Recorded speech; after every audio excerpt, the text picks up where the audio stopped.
When you wake up well-rested on a great mattress, everything becomes clear. I do have a favorite child. Things you missed when you were tired finally reveal themselves. I use memes as a coping mechanism. It's Mattress Firm's once-a-year sale and clearance. Get up to 60% off select Sealy, plus a free adjustable base, all with free and fast delivery. Deals this big won't last long, so don't miss out. The right mattress matters. We'll find yours. Restrictions apply. See store or website for details. Dragnet. Ladies and gentlemen, the story you are about to hear is true. The names have been changed to protect the innocent.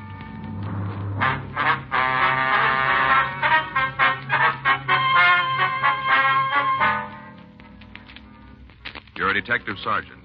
You're assigned a burglary detail. After weeks of investigation, a suspect in a burglary is picked up. You've got the evidence for a conviction, but over $200,000 in loot is still missing. Your job? Find it.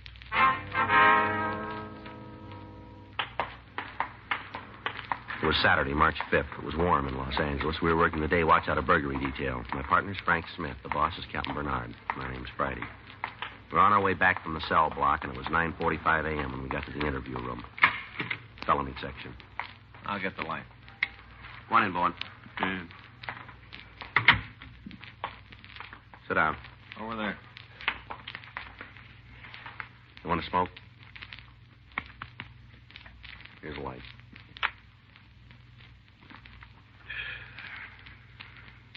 You want to talk to us this morning? You're not doing yourself any good this way, Bowen. We checked your apartment, Bowen. Found a set of tools our crime lab says are the ones used in the Hendricks job. We can put you in the front room of the house. You're dead, Bowen. Why don't you admit it? This is the first time you've been nailed for anything big. You go along with us, and the judge might take it into consideration. If we have to write it up this way, he's liable to throw the book in your face. Who was with you on the job, Bowen?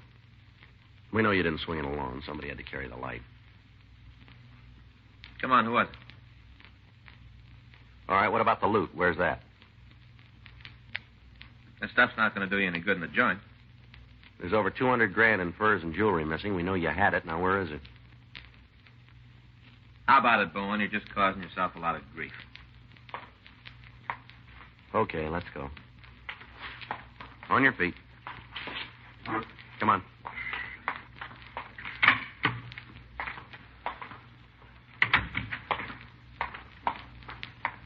Too bad, Cop. Is that so? Sure. There's nothing you can do to make me tell where the stuff is. Not a thing. Sure. You're never going to find out where it is. Never. Well, it really doesn't make a lot of difference. Hmm? You're never going to use it.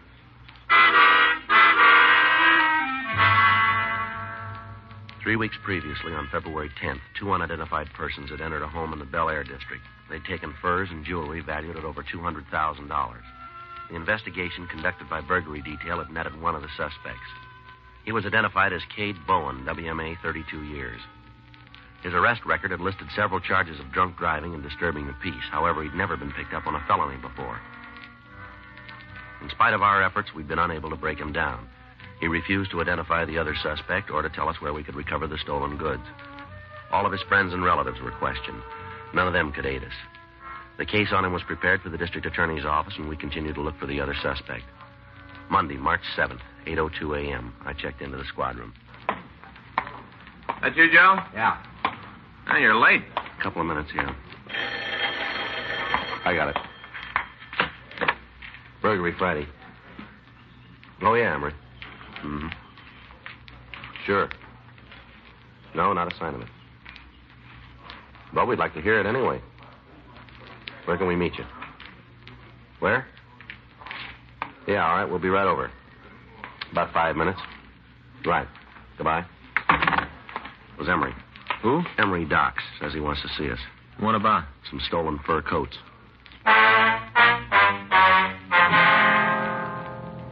Frank and I left the office and drove over to see the informant. We found him in Pershing Square watching a checker game.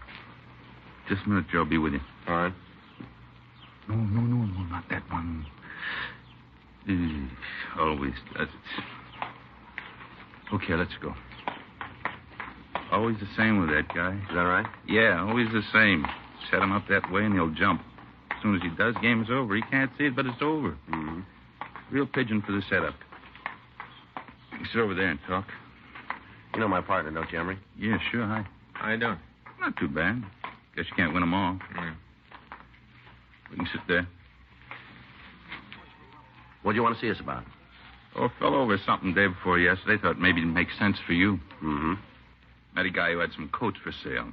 Price he was quoting had to be hot. Where'd you meet him? Bar over on First. See a friend? Not to make a touch. I see him in the bar once in a while, but he don't ever buy a drink. Mm-hmm. Other night he got real palsy-walsy. I don't know, maybe he was gassed or something. But he sure was friendly. You met him in the bar? Yeah, he stopped in to have a belt before I ate. This guy was there, sitting on the stool next to me. Got to talking. He almost knocked me over when he bought a drink. Right on the floor, he knocked me. Mm-hmm. One thing led to something else. He asked what I was doing. I said, oh, just about anything to turn a buck. He asked me if I had any money I wasn't using. I said I didn't. Yeah. Said it was too bad. Said if I could raise a couple of long bills, he could turn me on to something good. The coats, huh? Yeah. Told me how a friend of his came up with these fur coats, wanted to dump them. Said the price was real good. What kind of coats were they? Mink, full length. Had a couple of those scarf things, too. He said they were Stone Martin or something, you know, where the skins look like they're biting each other. Yeah. Like those, Stone Martin, I think. Mm-hmm. Guy made a big thing about how the price was right, and if I had any loot, I could come out with a big thing. Did he say where his friend got him? No, matter of fact, I don't think there was a friend. Coats were in his car. I know if I had that kind of merchandise, I wouldn't put it in nobody else's pocket, that's for sure. What's this fellow's name, do you know? Jarvis Dean. That's D-E-A-N? I guess so. What do you know about him? Well, not much. I told you I see him around. He's an angle fellow, always looking for a touch. You hold any kind of a job? Not so as it would stand out. How's he live? Oh, off other people mostly. Once in a while, he makes a big score, and he's popping for drinks all over the place. A couple of days, he's blown the wad, and he's back on the dole. You know where you can find him? I can't give you no address. Usually around the bar? Mostly. You won't find him there for a couple of days now, though. Hmm? He said something about going out of town, down to Palm Springs. Something about how he could make a contact down there and unload the coats. This Jarvis Dean ever been arrested? Well, I don't know. We didn't spend a lot of time talking about jails. Figures, though. What do you mean? The way he talks, some of the people I've seen him with, 6 to an even, they can draw your floor plan of the laundry up at Q. Mm-hmm. You can give us the name of the people? Well, if it's all the same to you, I'd rather not. They ain't done nothing to me, and I'd like to keep it that way. Some of them are pretty mean. Yeah. You understand, it isn't that I'm afraid, but I don't see no reason to stir nothing up. Mm-hmm. Does Dean say where this contact was at Palm Springs? Oh, he mentioned some bar called Spanky's, that's all. In the town itself? Yeah, I guess so. When I couldn't spring the money to go with him, he kind of cooled off. You know, he stopped being real friendly. Mm-hmm. I got to thinking about it and figured maybe it'd mean something to you, so... Well, the guy goes around with a couple of grand of furs in his car. He didn't win him in a raffle. Got to be something there. Uh-huh. Do you any good? Yeah, we'll check it. When I first heard about it, I thought it'd do some good right away. I thought of you guys right away. Yeah. I always like to try and help when I can. Mm-hmm.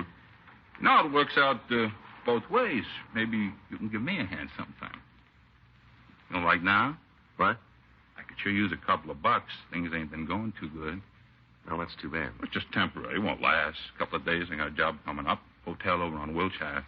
Pearl diving. Guy's been drafted, and I'm in line for the job in just a couple of days. Well, I've only got a couple of bucks, Emery. You can have them if it'll help. Sure, Johnny. Anything at all. There you are. Thank you. Hey, you got a pencil? A what? Pencil. Got one I can use? Yeah, here. I always like to keep these things legal. You never know. Yeah. There you are. My IOU. Pay you back as soon as I start to work. Well, don't worry about it, Emery. No. You gotta do these things up legal. Can you tell us what this guy Dean looks like? Yeah, you think there's really something to it, huh? Oh, we can check it. Well, sure figures he stole the coats, and any reason he'd want to give them away if he didn't. Mm-hmm. Guy like that, he don't do nothing for nothing. Got to be a payoff somewheres. Well, then he won't be disappointed. Huh? There'll be one.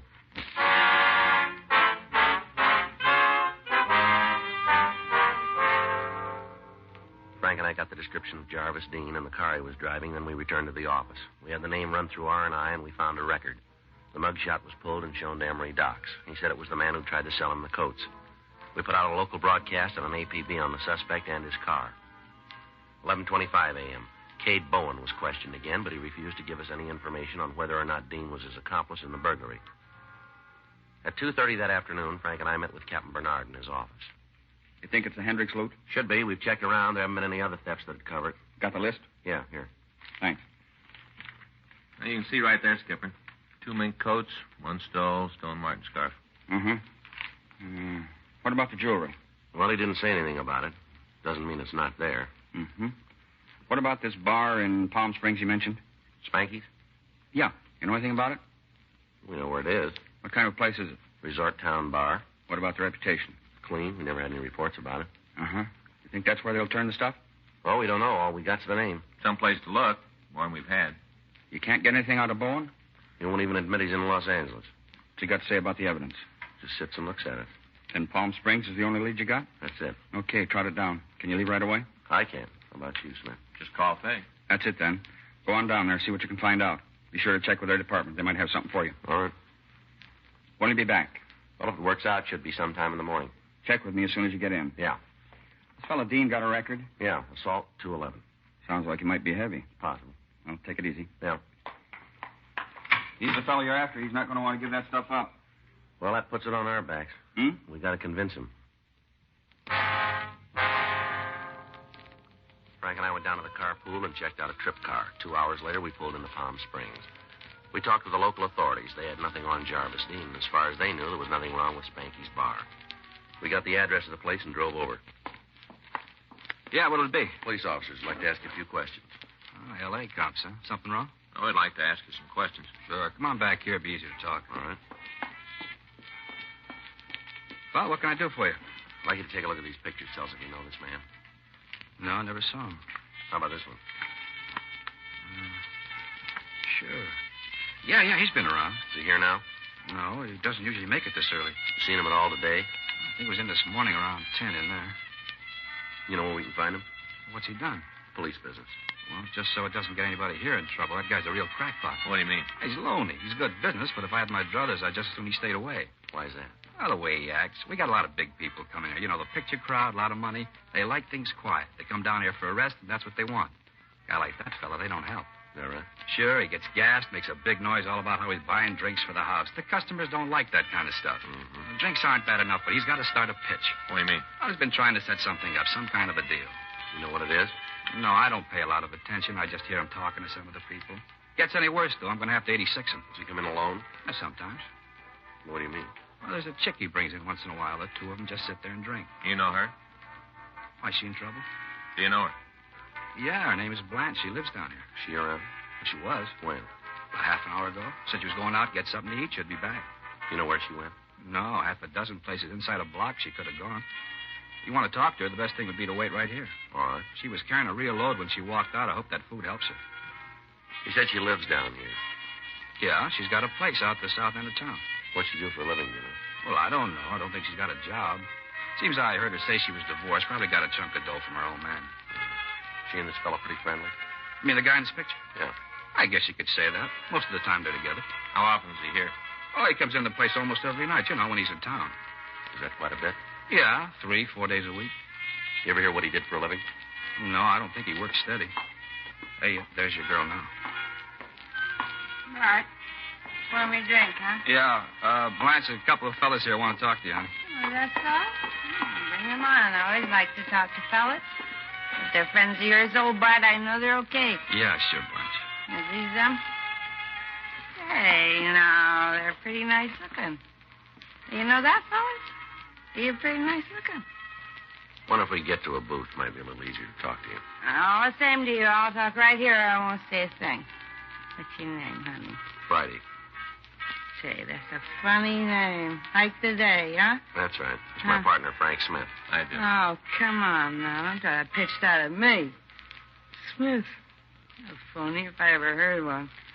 Hey, Bart. Yeah, Blanche. Have that drink. It's here all night, you know. You think you had enough of that? No. You just keep your big yap shut. You better take it easy, Blanche. Take it easy, nothing. Ain't no fellow with a name like Friday and Smith going to tell me not to have a drink. They're a couple of phonies. That's what they are. They're All right, phonies. Smith, settle down now. We're police officers. Oh, yeah? Oh, yeah? Well, I'm the Queen of Sheba. What do you think of that? Hmm? What do you think of that, Mr. Phony? Come on, Blanche. You better quiet down. Don't yell at me, you bartender. You got any class at all, you keep these mashers out of here. A fine, lousy bar you're running. Let's go outside, lady. You just try and take me out there. You come another step, I'll knock your head off. Blanche, please, honey, take it easy. All right, miss, you said enough. Now let's go outside. Oh, sure. You got a big picture of that, me going out there and you two can gang up on me. No, that's N-O. I ain't going no place with you. You got it wrong. I have I? Well, I'll just show you. Ah, police! Police! Somebody help! We are the police. You want another call? Help! Police! Sit down. All right. I know when I'm licked. You don't have to shove me around anymore. Just leave me alone, that's all. Just leave me alone. You got some hot coffee? Yeah, sure, I'll get it. Bring it back to this booth here, will you? Come on, everything's going to be all right, lady. No, it isn't. Not ever again. Not ever. All right, sit down there. There's a handkerchief. Thanks. I never did anything like that before. That's all right. I guess I'm arrested. Not yet. I didn't mean anything by it. Nothing. Just I didn't know you guys, and then I was a little drunk. Just all of a sudden I wanted to hit something, that's all. Just hit something. You were handy. Here's your coffee. Thanks. You want cream or sugar? No, but... Anything I can do for you? No, that's all. I'll be up front if there's. All right. Go ahead, miss. Try the coffee. Might make you feel better. Oh, yeah. It's hot. I'm too sorry about hitting you. That's all right. Really? It's nice of you to say so. What were you going to ask me when all this started? You want to take a look at this picture here and tell us if you know the man? Sure. I guess I owe you that. Is the guy? Yeah, that one there. Sure, it's Jarvis. Last name Dean? Yeah. What do you know about him? Guy. Had a couple of drinks with him. You know where he is? Not now. Saw him this morning. Had a cup of coffee. Haven't seen him since then. Is he still in town? I don't think so. You know where he is? No. Said he run up to L.A. on some business. Did he say what kind of business? No. We didn't talk much about that. You got any idea where Dean was going in L.A.? He didn't give me an address. Did he say when he'd be back? That's what we had the beef about. He just shoved off. Said something about meeting the guy up there. Said this fellow's in some kind of trouble and that he had to try and square it. Did he say who it was? Let's see. I'm not sure I can remember. It's pretty important. Now, wait a minute. Oh, yeah. It was Bowen. Yeah, I had to see a guy named Bowen. Did he say what it was about? No. Not that I can remember. He just told me that he and this Bowen guy were on a deal together. Bowen had lost it up. Said he had to take care of him. The description of Dean's car that the girl gave us matched the one we'd gotten from our informant. We checked the room he'd occupied in Palm Springs. We talked to the local authorities. They agreed to check further on the suspect.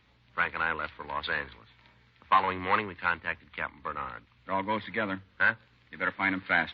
Why, something wrong? I don't know, but it could happen. What do you mean? Bowen was released on a writ last night.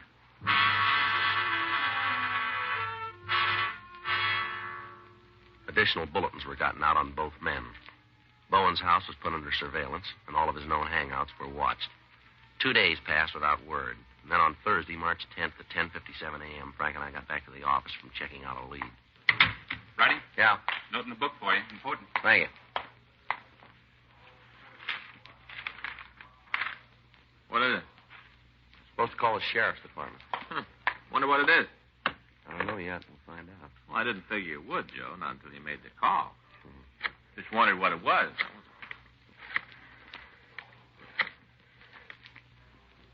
Dave Terry, please. Well, Dave, Joe Friday. No, we haven't. Where? Any idea when that happened? No, we better come over and see you. Right. Bye. We're in trouble. What do you mean? I don't know. They found a body out on the desert this morning. Looks like it was a hit and run. Bowen? No, Jarvis Dean.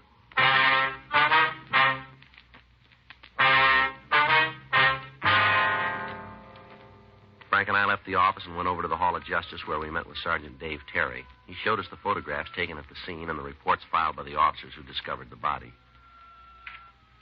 From the appearance, it had been struck by a car traveling at high speed. A thorough search had been made of the area, but no trace of Jarvis Dean's car could be found. There was no apparent explanation as to how he'd gotten out on the desert. Another local on an APB was gotten out, asking that Cade Bowen be picked up for questioning on suspicion of murder. A week went by. There was no word of the suspect. Border stations had been alerted in the event he tried to escape into Mexico. Checkpoints at the California-Nevada border had descriptions of both the car and the suspect. Saturday, March 19th, Frank and I got back from the stats office. Well, it's another dead end. Yeah. Where to now? Well, we can check with the skipper, see if he's got any ideas. All right. Come on in. Where you been? Been looking for you. Stats office. They just finished a run. They didn't come up with anything. You don't need it. Huh? You got half the country looking for Bowen, and he's in your pocket. What do you mean? Main jail. Picked up last night in 502. Cade Bowen had been picked up the night before at the corner of 7th and Hill Streets. He'd been observed by a radio car driving in an erratic manner and had refused to stop when the officers directed him to. After a 10-block chase, he'd been halted, but when the officers asked to see his identification, he told them he didn't have any. He was taken to the main jail and booked on charges of drunk driving. A check of his fingerprints had revealed his name, and we were notified. His car had been impounded, and the crime lab was going over it. We had the suspect brought to the city hall. What is it this time? I held up the Federal Reserve? All right, come off it, Bowen. You know where you're sitting now. This is the last time around for you. Yeah, I've heard that before. You won't hear it again. Where you been for the last week? Sleeping. All right, now where? Any place I could find a soft mattress? Hey, you guys ought to pull some strings and get some new bedding over the main jail. Those bunks are hard. Sure. You know a man named Jarvis Dean? Jarvis Dean, do you know him? Might. That's no answer. That's the best I can do. Look, mister, we're getting tired of playing with you. You're in trouble, and it doesn't come in any bigger sizes. Now, I'm not going to tell you to play it smart because you wouldn't know what I was talking about, but you snap to and answer these questions. Now, do you know Jarvis Dean? I met him. When did you see him last? A couple of weeks ago. We understand he was with you on the burglary. It's a fairy tale. We got it straight. I didn't know you listened to gossip. Where'd you get the car you were driving last night? I bought it. From who? Used car dealer. Well, then you tell us why it's registered to Jarvis Dean, will you? Oh, I don't know anything about that. Last time we talked to you, it was for a burglary beef. It's a lot more serious this time. That's so. That's right. Suspicion of murder. Who'd I kill? Jarvis Dean. You're out of your head. We always are. Now tell us why he let you drive his car. I don't know if it is his car. Department of Motor Vehicles says it is. We checked it. All of the stolen merchandise was found. Now, you got no right to go through my things. Last time we heard of the stuff, Jarvis Dean had it. What's the matter? Did you have a fight about what to do with it? Maybe you got sore because he was letting you carry the beef yourself. That what happened? Come on, Bowen. You're boxed in. I don't know what you're talking about. Well, let's check the office, see if there's any word from the crime lab. I'll do it then. Tell you what, cop. Hmm? You win, I'll tell you. About Dean? I don't know anything about him. I'm talking about the burglary. Yeah. I did it. You don't have to go any further. No deal. We got you on something bigger. I think we can make that hold up. Look, I'm willing to cop out to the other. How'd you do? Well, here's the report. Well, that wraps it up. Yeah. All right, Bowen, let's go. Huh? We don't have to talk to you anymore. The crime lab just finished going over the car. Yeah? They found where you had that fender repaired. Well, some drunk ran into me. They checked the springs underneath, found traces of fabric, matched the jacket Dean had on when he was killed. We got enough to make you on it. You can't prove I was driving the car. Now, there's no way you can prove it. We think we can. Go ahead. You just take it into court. Try. By the time you get through, the judge and the jury will be laughing. Is that right? Sure. They'll tell you how far out you are. They'll laugh right in your face. They'll tell you something, too. Yeah? And they won't be laughing.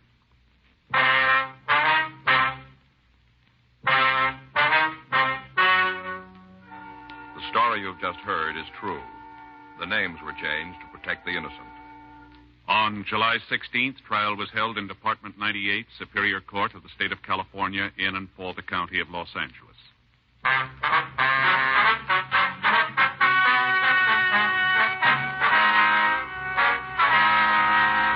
Cade Neil Bowen was tried and convicted of murder in the first degree and received sentence as prescribed by law.